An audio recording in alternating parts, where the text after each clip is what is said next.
We'd like to thank our sponsors, Ocean Stone Architectural Lighting. Fully customizable track lighting systems for your home, all controlled by an app on your phone. From individual lights to full color spectrum of lights, it's easy to use. You can set timers for special events or seasonal lighting, and what I find really cool are the preset patterns and animation.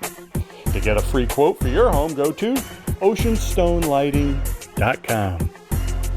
Welcome to the Quick Tap Rugby Outliers podcast. I'm Nate Augspurger. I'm CJ. I'm Chef Rock. The podcast that brings you an elite perspective into MLR rugby. Welcome to another episode of Quick Tap Rugby Outliers podcast. I'm your host, CJ. And again, this week joining me, my main man, one of, if not the best scrum half in the MLR. He's a U.S. Eagles in 15s and 7s and 15s, and a San Diego Legionnaire. My main you already man, know. Nate Augspurger. How you doing, brother? Thanks, CJ. Good morning. Doing good, man. Doing good. Also joining us, our other co-host is celebrity chef, Chef Rock, the host of the Chef Rock Show, streaming on almost every platform known to man. He's also a famous chef and father and friend. Chef Rock, how you doing, brother? How you guys doing? Good, man. Hanging tight. How's things going? It's good to see you, Chef. It's good to see you. I'm sorry, gentlemen. I had a little mumble going on there for a second because I kind of have something I wanted to start this podcast off with this week. We never really do political stuff here. We never get into politics. We never get into things that are, too controversial because that's not what this is all about. This is about, sports, rugby, talking about rugby players and their lives. But this episode, I just started reading something called "Shut Up and Serve," and it's a play off of what happened to LeBron James when the news anchor said, "Shut up and dribble. Stay up. Stay out of politics and just dribble for basketball." I didn't realize how many people in the tennis world, this is about tennis, shut up and serve, who are African American tennis players who receive hate mail. The tennis organizations have a special security team just for minorities. I mean, they protect you, try to protect you, I'll give you a couple examples that I have. I just want you to again, this is not something we get into on a regular basis, gentlemen, and I understand that, and I just want to share something with you. So, some of the messages that these athletes be getting is that I hope you effing die in I hope you get cancer or corona, and that's referring to Serena Williams. I wish you a painful death, you stinky in. And it's just that it goes on and on and on and on and on. And these are messages that are being sent out to, tennis players, African American tennis players. And I'm blown away because I've never even heard of this. No one's ever talked about it. At least in my knowledge, no one's ever talked about it. So it just blew me away when I was reading it. So Nate, I got a question for you, my man. Rugby is a sport that has very few African American people in it. But the number is growing. Have you experienced or seen racism at that kind of level and overt racism? You know what I'm saying? Again, everybody experiences racism subtly, and we all do that. You know what I'm saying? We all have experienced that. Even Asians, Chinese, Japanese, Koreans, Italians. Chef Rocky, Italian. Everybody experiences racism at some level. But have you seen it at your level in rugby? I've definitely had a few instances growing up playing club rugby. You get around a lot of different cultures, different environments, and out in New York, we played against a team that kind of had a name for itself, being a bit racist, and we had probably more black people on our team than other clubs throughout the country, and we went head to head to them with a playoff game, and it was, things from their fans in the sideline, but also like out on the field. It was just a little extra venom in it. Yeah. And so, I think the other side of the coin is maybe emotions boil over and people say things they don't want to in the heat of battle. Probably happens a lot in other sports, but definitely has happened in rugby. I'd say on the whole, I'm very lucky that rugby has always been the inclusive or like the safe zone, and like definitely open arms to the African American community out here. And I can say that I haven't seen a lot of racism. I usually see the loving side and I get to see it, but I know there's other guys who probably have a better perspective on that. some of my old African American teammates, some of the guys I play with. We got Polynesians that are in the bunch as well. So, when you start throwing labels around and people start to generalize, it gets really tough. But I just think racism is something that we're working on as a whole planet right now, and definitely in sports. And so I think more people are standing up. Definitely over in Europe, in England, there's some big time players that are stepping up, having a voice, just saying that we need to make sure that we're going the right direction with this and not just sweeping it under the rug like everybody else has. Yeah. That's kind of my take on the topic. I'm sure it's out there, but we all need to do a better job. Yeah, no, I saw something on Twitter the day. I don't remember the rugby player's name, but he was out there speaking out about Black Lives Matters and stuff, and he was taking some heat for it, and he felt necessary to take the heat so he could speak his mind. So again, that's not what we talk about on the show, but I just want to say that I've been to rugby games here in San Diego to see you guys play, and I've been in the stadium and I felt nothing but love. I've never felt. I can honestly tell you, everybody was cheering together, everybody was happy, high-fiving each other. So, again, my experience has been very small in terms of going to a rugby game. So I can't really comment much broader than that. But I just want to start off that way, because obviously the DNC was last week, and then the Republicans RNC's this week, and I just want people to look at each other as equals, man. So again, as we continue on. I think, CJ, sorry to cut you off just before we move on. I think out in New York City, some of my old teammates made a team called Roots Rugby, and It's like generally all black players, and they celebrate the uniqueness of their culture and where they come from. Right. It's a really special thing. I think it would be interesting to hear one of their takes on how they feel about the rugby community and experiencing racism. I bet they would give a really good perspective. Yeah, we'll reach out to them. There's no right. question. We need to get a broader perspective on that. And again, like, we're here to celebrate rugby, and our first guest, our guest today, is an amazing athlete, and after I was researching, I'm envy of his life, homie. So I want to be him. So therefore, go ahead. I'll let you introduce yourself. I got 5 pages of information on the guy. Yeah, he's big time. So all the way from Reno, University of Nevada, to USA Rugby. He was the first American player to play in Super Rugby, which is in New Zealand. Right. He played professional in top league in Japan. He played in the Premiership with Newcastle, and he's played in the MLR. This guy's got a huge pedigree, the most capped USA Eagle of all time, and that's going to be Todd Clever. Toddy, how are you? We need your screen. We need your video. Maybe he's in the bathroom. Leave him alone. Take a break. Take a break. He's got to take him way too long to come back to me, so I'm going to have to let him go. There he is. That's my man. What's up, Todd? What's happening, brother? How you doing? Very well. Yeah, Todd, so I just gave you a grand introduction just about how much I love you. I also got to say, Todd's parents, Robin and Harry, they come to the Legion games. They're my biggest fans. Nice. I'm like Robin's adopted kid out there. She comes all the games. She claims me. She believes in me. Toddy, always loved your parents. Always loved having them at games, man.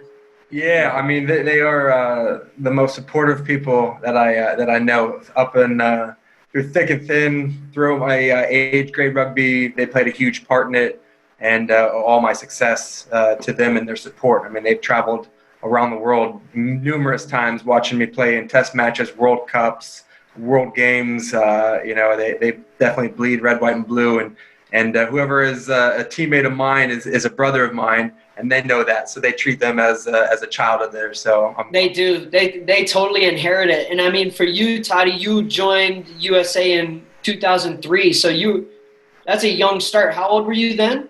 I was 20 years old. 20. Oh, wow. So I mean, yeah, you got to have a good backbone in the family or people around you if you're going to be 20 years old and start achieving some of the things Todd's achieved. I was also I was reminiscing, Todd, about the first game that I remember that I was just like, Wow, like USA Eagles, you were the captain. It was against Ireland in 2013.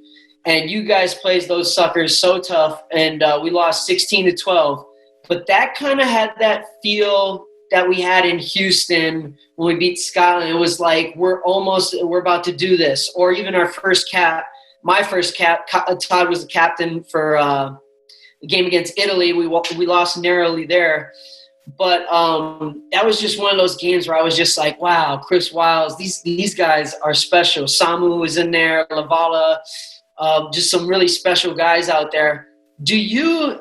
How do you look back at your years playing for USA Rugby and as a player and a captain through the pain and the glory? How do you look back at it?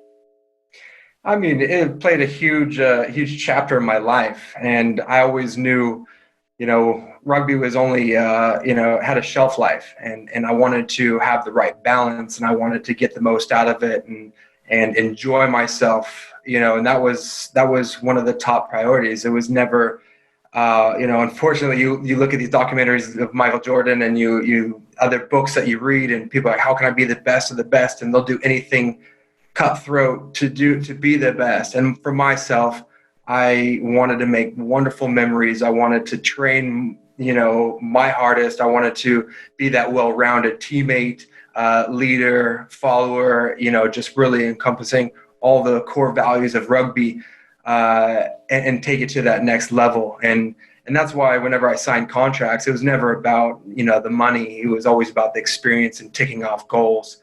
If I was watching Super Rugby and I wanted to play in South Africa or New Zealand, Australia, and had that opportunity instead of going to Europe, England, or France, which the paycheck was much bigger, I always made that goal of, hey, I want to play Super Rugby. I want to be part of that. So, with the support staff of my friends, my family, and don't lose too far of, where I want to be. It was definitely, play with pride, play with passion, play for the memories, because it's only going to last a short time. That's awesome that you had that foresight, because a lot of people think they're going to play forever, until there's an injury or something like that, right? But did you know you were going to play rugby when you were younger? Did you ever play it when you were in high school or anything? I followed my brother's footsteps. We grew up in San Jose, California, and there's a club team, and he played American football and rugby, and I was skateboarding, I was snowboarding, at the beach and playing a little soccer. And then when I was getting into high school, I saw my brother's, training regimen. I saw, we put in for the American football for gridiron, and it was all summer. You have double days, you need so much dedication. I remember those double days. Yeah, it's very military run that his program was, and they only played, I think, 8 games or 10 games, and the season was over. And I just kind of weighed out. And then I saw him play a couple seasons of rugby, and he practiced Tuesday and Thursday. They played a couple dozen games in the season, and they went on tour to go overseas. And when he came back from those tours, he had the stories. He was, showing me pictures and telling me everything else. And I was like, oh, that's more my style than getting screamed at. Than football. Yeah. Pretty cool. Long hair, surfing. Everybody thinks you're from San Diego, Todd, but, you're adopted by San Diego. This guy's the king of San Diego. Oh, I don't know about that. I mean, I definitely enjoy it. My first time, first taste of living here was in between contracts of New Zealand and South Africa. And we were getting ready for 2007 World Cup. And I was contracted in New Zealand, and seeing the schedule and seeing how everybody bought into it, all the amateurs of the Eagles, of wanting to stay in the States, train, have all these camps, not getting paid for it. But our chance to perform and not just, show up at the World Cup, but to turn some heads. Right. And, that's what I did. So my 2 places where I was going to either go is either going to be New York or San Diego. So I flew straight from New Zealand to New York and had a week there, and one of the best weeks of my life, and I thought, I could live here for, a year before, after the World Cup, and then go overseas. So I was pretty much signed on, but I was like, oh, I'll check out San Diego the following week. So I flew New York to San Diego, and I only had 3 days there, and landed, got picked up from the airport, went to a bar on the beach, and I just saw the sunset. And we're all in sandals, and it's in November, so I just got back from New York, where it's freezing cold. Right. Couple girls in bikinis. You were sold. You know what? The rest is history. So I told myself, all right, I'm going to do this for this year, and I'm going to save as much money as I can. And when I save up for a house, so was able to do that, and now live in Encinitas, Cardiff by the Sea. Nice. Have a couple chickens, have a dog, girlfriend. Life is grand. Yes.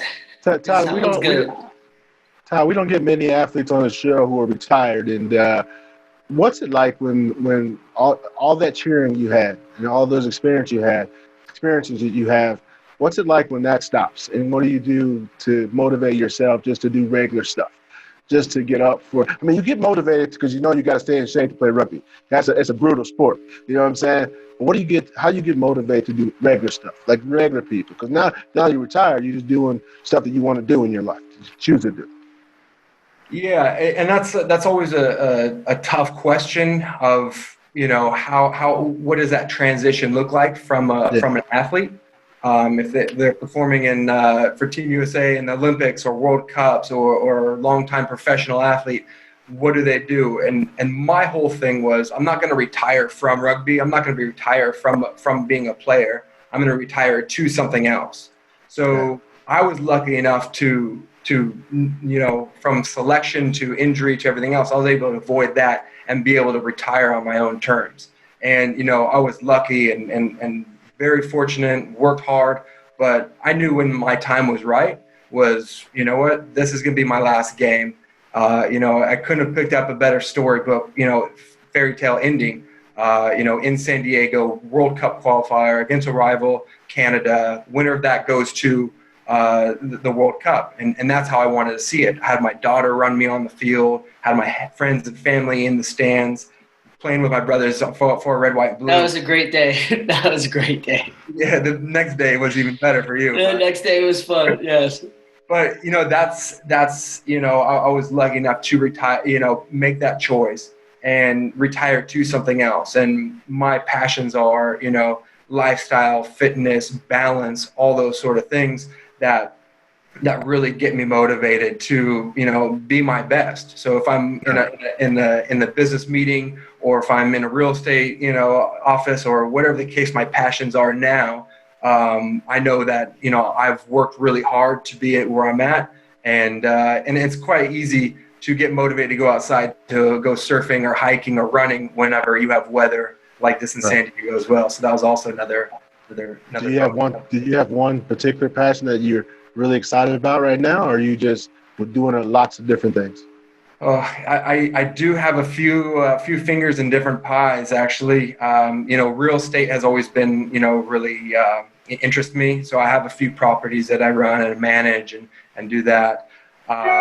Working alongside, you know, MLR and some business side of opportunities behind the scenes. I didn't really want to get straight into coaching, but I wanted to see how the whole organizations work, how professional, what I've learned overseas, you know, in all my countries that I played in, kind of compact it and see where it would be best fit in America. So that sort of knowledge. And then probably the biggest passion right now, especially during this whole quarantine and coronavirus, is, you know, about 4 months ago, started my own foundation. This is what it's Todd Clever Foundation. It's a little way for me giving back to the sport that's gave me so much, and it's going to be a two-pronged thing of grassroots to high performance. Really, just you know, you know, providing leadership, core values, you know, equipment, coaching to the grassroots, and then for high performance, really scout out, work with our age grades, and see, you know, how we can develop them mentally, physically, and experiences. Because I definitely believe in getting outside of your comfort zone, really forming yourself at a young age, and doing scholarships. And, you know, I set up scholarships from all the places that I lived and played professionally. So New Zealand have it set up, South Africa, Japan, England. So all those sort of things. It's really exciting. Taking a lot of my time and my effort, and I'm really enjoying doing that because I had a few key members that were mentors throughout my playing career. From amateur to professional to into business settings, and I can't thrive how important it was to my success on all levels. That's awesome, man. Nice. It's awesome to hear. It's really impressive. Yeah. Starting foundations are very important. Giving back is the key. I love the athletes who give back because that shows how much they appreciate what they've gotten over the years. You know what I'm saying? And you obviously you've received so much, and now you're giving it back. That's awesome. Hey, thank you very much for doing that. Appreciate it. Yeah, that's great. Hey, Todd, I want to take you back to 2015. Let's do a little history on you. And multiple squad conduct violations. Were you a bad boy out there in the field? Man, I read that. I was like, you guys run into each other. How could you have conduct violations? But then I read a little further, and you went to the ESPYs, and you missed the morning session, right? And this coach sounds like a real, I don't know him, Coach, who was it? Token, right? You missed one session, and then you missed another one for whatever reason, and they let you go. They let you go from the team. And I went, that's pretty harsh. But what was cool was when they got rid of Tolkien, because that year he lost big time. They got rid of him. They brought the other guy in, John Mitchell, and he brought you back, made you captain again. And that year you guys kicked butt. I mean, you became the caps man. I had to look that up. I didn't know what a cap man meant. But, I mean, you led in caps, man. Caps man. I thought that was really cool. I mean, because that's crazy stuff, when you think about it. Yeah, I mean, how did that happen? I mean, I'm not the first person that's gone through ups and downs, and whenever you're on a sport and you're at the top, you're not always going to be at the top. You're going to get knocked off. It's kind of how you're going to react to it. It was definitely unfortunate how that all happened, especially on the year of a World Cup. But yeah, from going from captain to completely getting dropped was definitely a real check. What am I going to do with myself? How is this happening? How did this happen? Went back to it, and there's always two sides. I'm happy to tell my side and how it went down. That was the year I did the ESPN body issue. So with a lot of great athletes, Olympians, and they brought us all in to be part of the ESPYs. So we were in camp, and we had the next day off. It was next day off. This is what the schedule. So I got permission to go down to LA. So I flew down to LA, myself and one of my teammates that I brought along, and went down to LA. Had a great time. The ESPYs, rubbed shoulders with all the A-listers, all the LeBron James, everything else, which was incredible experience. And we came back, got our flight, made everything on time, but they actually added a 7:00 gym session, which wasn't on the schedule. And, that's when we were arriving back, it's like, hey, this wasn't in the schedule. And, I kind of got, schedules are subject to change. You missed this training session. You're not playing in this game. And this is another training session. You have to do that because you missed it. And I said, I'll do this on my own. I'll do my own, thing just for principle. And I've always been, a player and a leader that's not scared to put his head on the chopping block of doing things that are right for the team, for the betterment of it. And, I was being very, mistreated. And I went to the hierarchy of USA Rugby of, hey, you need to investigate this because there's behind scenes. And this behind the scenes started actually the year before in 2014 with the coach and I started having a bit of a not seeing eye to eye. And, where it first started it was our last game against Fiji in Europe, in France. And we did a jersey presentation. And I mean, the room is very, it's a sacred room, as Nate can explain to you. American flag. I was a captain, and I, handed out the jerseys to all the players. It was our opportunity to be, a winning our November tour, which the Eagles have never really done in an overseas trip. So it was a huge game for us. And after we handed out the jerseys, he stood up and he handed out a piece of paper to everybody. And all it had was 1 to 26, because we had 26 members on the team, 1 to 26. And he told us all to fill out who the best person is and who the worst person is on the squad. Oh, wow. And I just, as a leader, I stood up and I said, what is this? You didn't consult the leadership group. You didn't talk to me about this.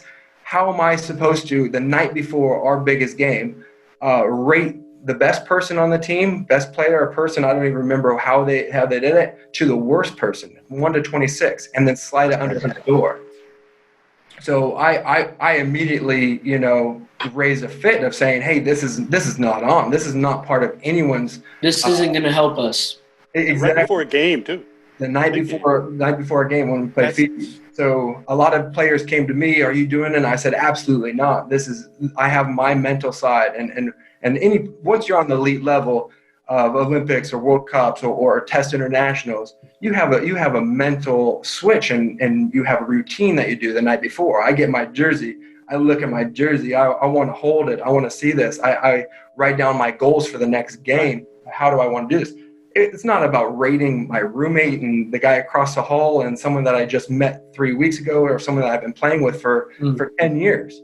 So I definitely raised a thing, and he pretty much said, if I tell you do something, you effing do it, sort of thing. And from there, that's when it all started. And then when I got SBs, they weren't very happy with a quote that I put on, that I was comparing American football to rugby, and the coaches felt disregarded there.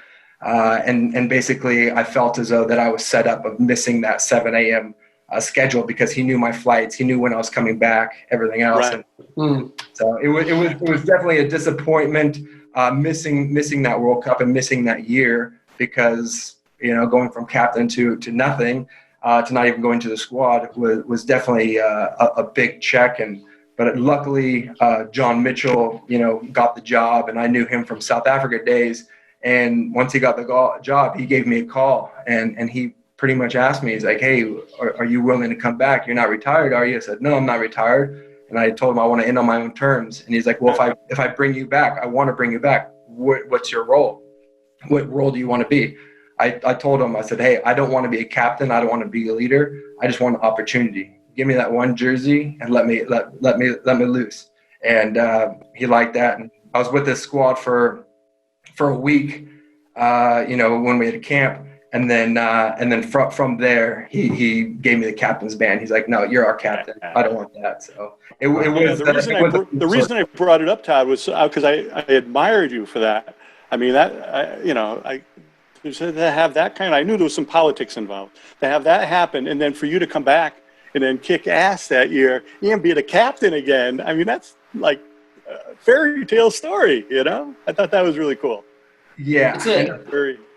It's a really good testament for people who are listening as well, who might still be playing or want to look back and even look at their own journey. But I mean, I tell young players all the time, I'm like, some of this stuff is going to come down to who the coach is. Like when you get to the higher levels, like you might have one coach like Tolkien that was not really, hey, I'm ready to put the line down here, draw a line in the sand. And then you got John Mitchell, who, very similar to Todd's experience, he gave me every opportunity. And Todd was actually grooming me along the way on leadership and what it means to captain the USA. And Todd even, I got to captain against Ireland, and Todd was a part of that. And he was like, yeah, Nate, I believe I want to let you get this captaincy. I believe in it. And then he wrote us out the rest of the way that summer. And Todd's you're kind of the wall breaker for me, Todd, because I feel like you with the type of courage, being willing to take risks, have set goals in my mind as a younger guy, like going to the SBs. I've always dreamed of that. I remember being in college And I was on Twitter. I was a Twitter guy in college. And I remember being like, "Oh, I want to get that blue check someday." I got the blue check, and it was like, meh, whatever, you know. But Todd seriously has upped the ante, and obviously he holds the most caps. He's done things that a lot of other American rugby guys haven't, and you know, as a leader, there's a few things that I particularly loved about you, Todd. And one is how much you loved and believed in the tradition. So things like the jersey presentation, things like, you know, trying to leave your jersey in a better place when you left it, part of a legacy. I love that you brought it. This guy was an example of physicality and toughness. You always brought it. I go into a game and I'm just like, I got a dude who's made of steel on my team, and he's going to hurt you. And I love that about you. Like, it was he's just a great guy to go to war with, you know? And then, like you hinted at, Todd, you were a leader for the players. And, you know, for me as a guy getting groomed into a leadership spot and captaining your country, it was super important for me to have that time, being your roommate on tours, seeing how you operated under John Mitchell. Like, that was a huge boost of experience that I needed, and I've just always loved you and appreciated that, and you giving me that knowledge, dude, because you're big time. I needed you at that time in my career. So thank you for being tough enough to get through the ups and downs. So, Todd, how do you feel when someone like Nate says something like that about you, and genuinely means it? Because I know Nate now very well, and he don't say anything unless he really truly means it.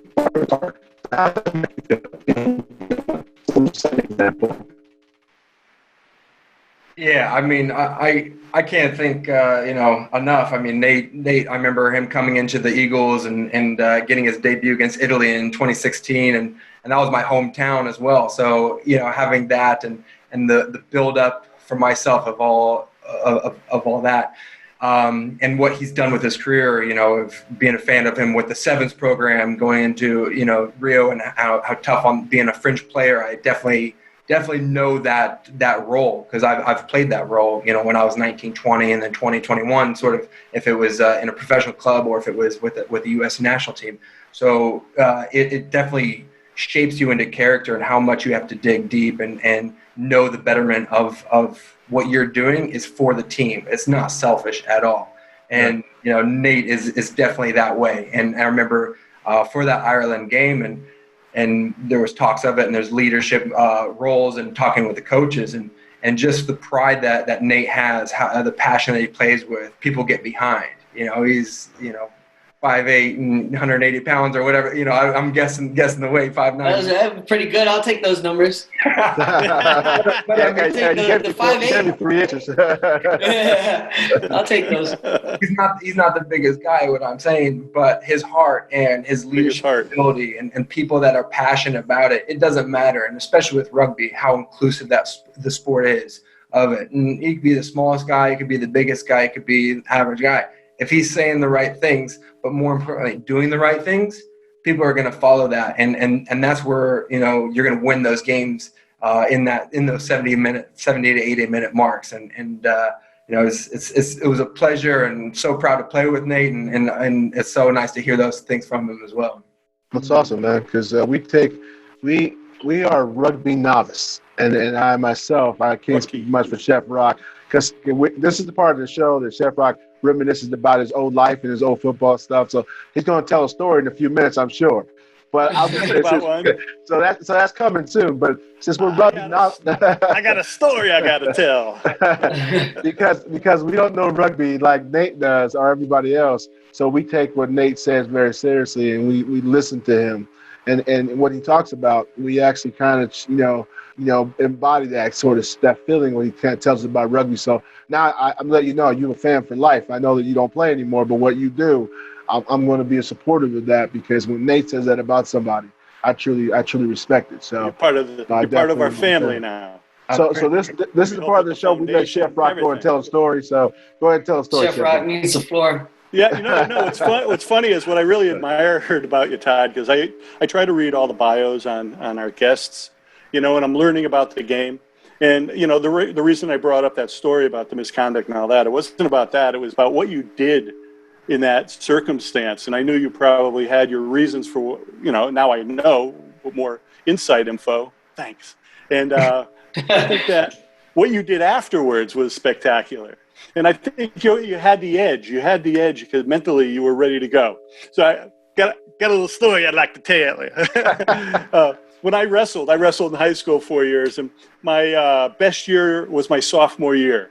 For whatever reason, I was at that weight class. I had to always wrestle every Friday before Saturday's matches. 5 guys. They were seniors. I had to wrestle them all. 5 guys, one after the other, to get that spot. So I ended up playing wrestling varsity all senior year.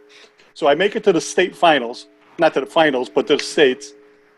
And I had this thing I used to do. I was really kind of more of a wise ass thing.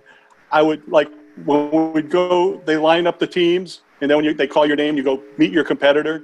And when we went to the center of the ring, the mat, we go shake hands. And instead of me shoving out my right hand, I'd shove out my left hand.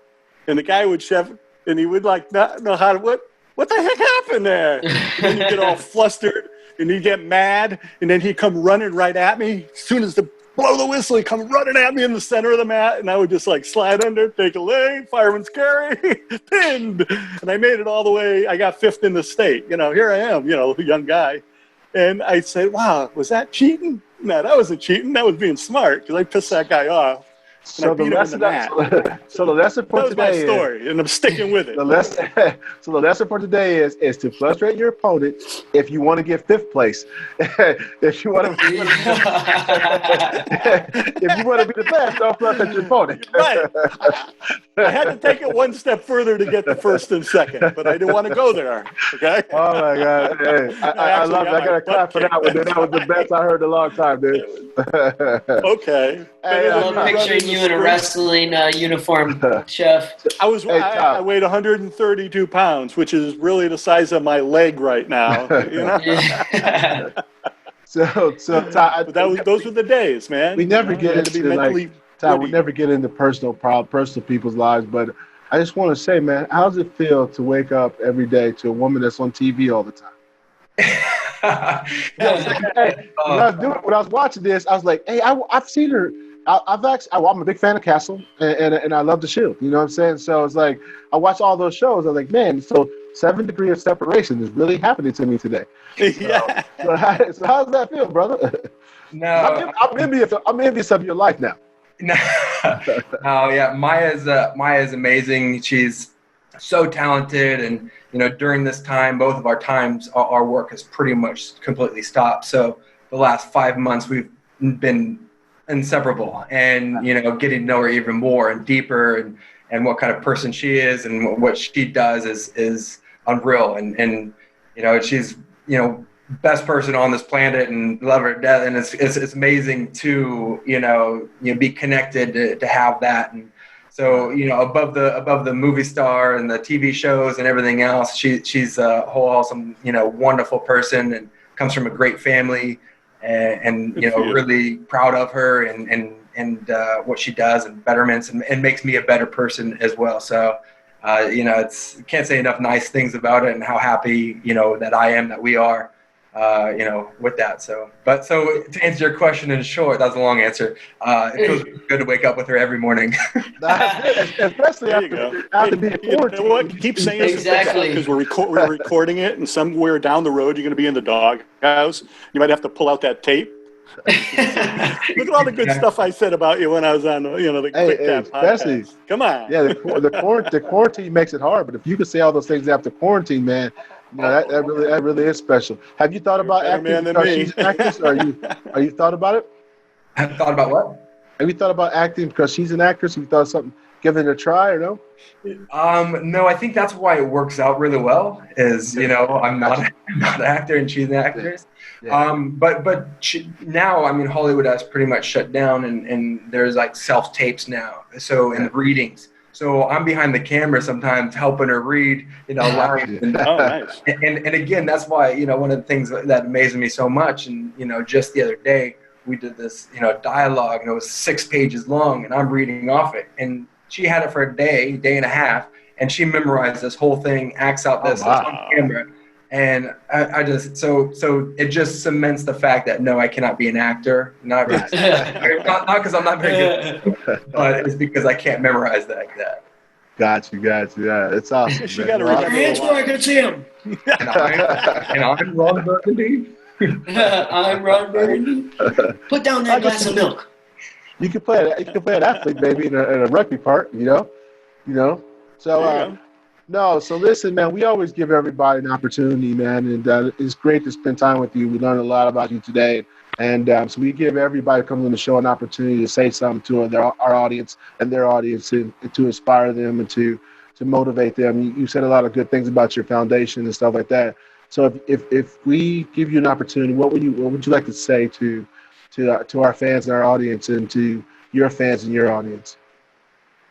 Yeah, I mean, anything goes. If it's sport or if it's business or if it's just being a person, just be a good neighbor, be good to each other. There's, especially during the divide that we're having, that's so unfortunate.